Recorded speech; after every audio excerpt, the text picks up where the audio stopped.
ગી સુન્ની વોરા મુસ્લિમ welfare society સંચાલિત નાની નોલ વેલફેર શૈક્ષણિક સંકુલમાં વાર્ષિક ઇનામ વિતરણ ગત તારીખ 11 જાન્યુઆરી 2025 ના રોજ ઉજવવામાં આવેલ. આ ઇનામ વિતરણ કાર્યક્રમમાં દેશ વિદેશથી પધારેલા મુખ્ય મહેમાનો તેમજ સુરત જિલ્લા પંચાયતના સભ્ય શ્રી અફઝલ ખાન પઠાણ હાજર રહ્યા હતા. આ કાર્યક્રમમાં સિનિયર કેજી થી લઈ ધોરણ 12 સુધી અભ્યાસ કરનાર તમામ વિદ્યાર્થીઓ કે જેમણે ગત વર્ષ પ્રથમ દ્વિતીય ક્રમ પ્રાપ્ત કર્યા હતા તેમને ઇનામો આપી સન્માનિત કરવામાં આવ્યા હતા. સાથે સાથે સુન્ની વોરા મુસ્લિમ વેલફેર સોસાયટીએ ધોરણ 12 વિજ્ઞાન અને સામાન્ય પ્રવાહ તથા ધોરણ 10માં બોર્ડમાં પ્રથમ ક્રમાંક મેળવનાર વિદ્યાર્થીઓને 10,000 રૂપિયાનો ચેક આપી સન્માનિત કર્યા હતા તથા દ્વિતીય ક્રમ પ્રાપ્ત કરનારને 5,000 રૂપિયાનો ચેક આપી સન્માનિત કર્યા હતા.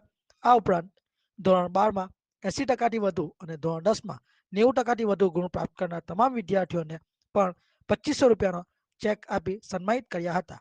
આ ઉપરાંત શાળામાં થઈ રહેલી સહઅભ્યાસિક પ્રવૃત્તિમાં પ્રથમ અને દ્વિતીય ક્રમ પ્રાપ્ત કરનાર તમામ વિદ્યાર્થીઓને પણ ઇનામો આપી સન્માનિત કરવામાં આવેલ. આ કાર્યક્રમની સાથે સાથે સાંસ્કૃતિક કાર્યક્રમનું પણ આયોજન કરવામાં આવેલ હતું. આ કાર્યક્રમ નિહાળી દેશ વિદેશથી પધારેલા મહેમાનો ખૂબ જ પ્રભાવિત થયા હતા. ઉપસ્થિત મહેમાનોએ કાર્યક્રમમાં ભાગ લીધેલ તમામ બાળકોને તેમજ શાળાના બાળકોનું શીશ જોઈ લાખો રૂપિયાનું દાન બાળકોના શૈક્ષણિક વિકાસ માટે કર્યું હતું. આ સમગ્ર કાર્યક્રમનું સંચાલન તેમજ શાળાની સિદ્ધિઓને સંક્ષિપ્ત વર્ણન આચાર્ય શ્રી નાઝીર કાનુએ કર્યું હતું.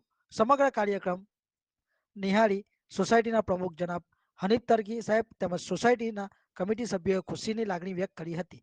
કાર્યક્રમના અંતમાં શાળાના ઉપાચાર્ય અર્જુન પટેલે કાર્યક્રમની શોભામાં અભિવૃદ્ધિ કરનાર ઉપસ્થિત તમામ મહેમાનોનો આભાર વ્યક્ત કરેલ હતો.